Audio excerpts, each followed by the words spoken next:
Office-seeking buffoons list their top tunes. Politico asked the 2024 presidential candidates to name their top 20 songs. Yeah, leave it to Politico to finally challenge the candidates with some hardcore policy questions. The questionnaire asked users to make a 20-track comp, which is short for compilation, Cat, of all your all-time favorite tracks. You know, the ones that give other people the best insight into what stirs your soul. President Biden also listed his favorite songs, but no one could find a phonograph that played 78s. That big giant thing with the big cone. Well, the results are in, and they're about as inspiring as the U.S. women's soccer team. Yeah, not inspiring at all, in case you missed that. First up, Nikki Haley is jamming out to Joan Jett's I Love Rock and Roll. She also loves war. And I'm not talking about the band. Vivek Ramaswamy identifies with Eminem's Lose Yourself, finally making rap no longer cool. Asa Hutchinson loves Levon Helm's Ophelia. So yeah, even his music is polling at 1%.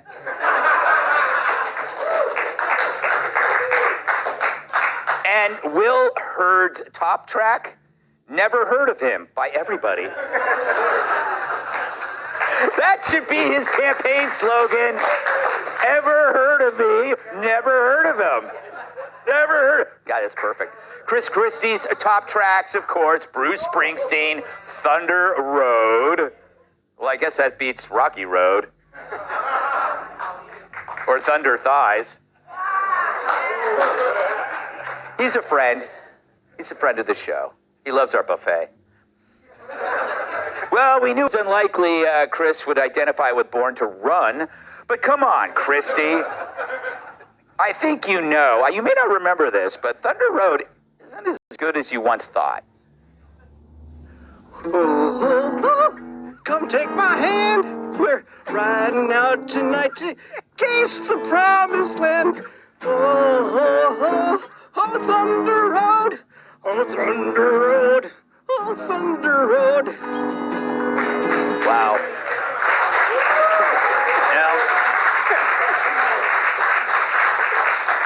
Almost as bad as the White Stripes. Kat, did we... okay, do you think this is real? Was this like focus group like everything is?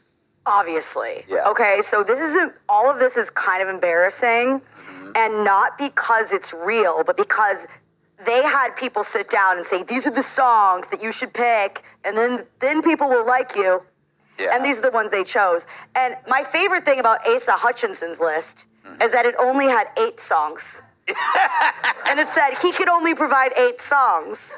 Yes. And that's funny on its own. What's even funnier is that one of them was Get the Party Started by Pink. So clearly the focus group was like, no. We're going to get everybody to think you're the fun guy. Oh, this looks good. What's this? You're the fun guy. The Pink. The Pink. They're amazing. The actual top song lists are it's too revealing. Yeah. You look at like what I'm listening to on repeat, that tells you everything you need to know about me. You know every politician that's in the closet by the music they listen to. I could never be a politician. My favorite band, I love listening to Napalm Death and Julie Andrews. Well, no, but that would make you very popular for being like everybody else. Yes. You know, like Vivek, how much more does Eminem have to do to let you know you can't play his music anymore, bro? Like, he's literally said, do not play, or more importantly, sing my music anymore. So maybe he'll stop. But that's the problem. I mean, this is literally everyone, and I think him only having 8 songs makes him realer to me than the rest. Because let's be honest, when someone says, what's your favorite top 10 songs, you'll get to like 7 or 8, and then you're just saying stuff. Yeah. Like, like you have your 5 on rotation. Then you have one that you forgot about when you hear, like, oh, that's my jam. But you don't remember that stuff. So the fact whoever hit 20, fake. They were like, oh, I'll pick this one. Make sure we pick one from each group to represent, to let Americans know when I play my music, I'm thinking of them. It would be so refreshing if the president was like, I'm trying to get elected. I ain't got time for this. Yeah. What's on my iPad right now? It's whatever's clever, I would, if I'm running, I would pick Afternoon Delight by the Starland Vocal Band. Do you remember the song Chevy Van? Thank you. Yep. 90-year-old man over there. And then something weird by, I don't know. And You're right. You're right. Yeah. Andrew, would you be able to do this list, or would you actually think about it before you do the list, so that you could, because you want a perception. It's like, oh, these are the songs I like, but I'm going to change it because I want them to think I'm cool, which is what they did. Yeah, I would never be honest. Same thing Kat said is because I listen to the Indigo Girls. No, you don't. I'm like... That explains the beard. Yeah, and exactly. And it's funny because when you made the lesbian joke about Joe, it was like, I mean, I'm an Indigo Girls fan. But did you ever go to the Lilith Fair? Yeah, I love the Lilith Fair. I mean, love it. Absolutely love it.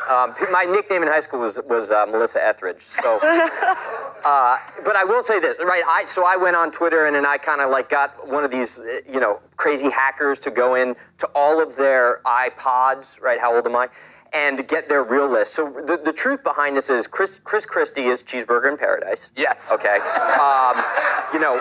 And then we've got Ron DeSantis, Bridge Over Troubled Water. We've got Joe Biden, Staying Alive.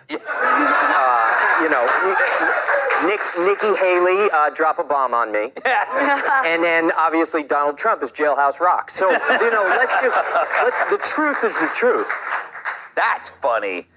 Joe, I've never heard you listen to music at all. Is music some kind of weird thing that you don't understand? No, Greg, I listen to music all the time. It's just I only listen to one song. What is it? It's a duet between Neil Diamond and Barbra Streisand, You Don't Bring Me Flowers Anymore, because it combines not wasting money on flowers with breaking up with Barbra Streisand. But my favorite part about this story is this is a fluff piece meant to humanize the candidates, and Mike Pence didn't participate.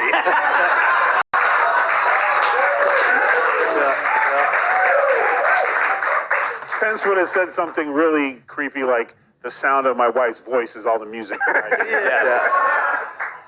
They would have picked Hanging Around by the Stranglers. Too soon? He's a real big DMX guy. Yeah. Mike Pence and his rendition of Where the Hood At. All right, we got to move on. Up next, a flyer gets hate for leaving his wife at the gate.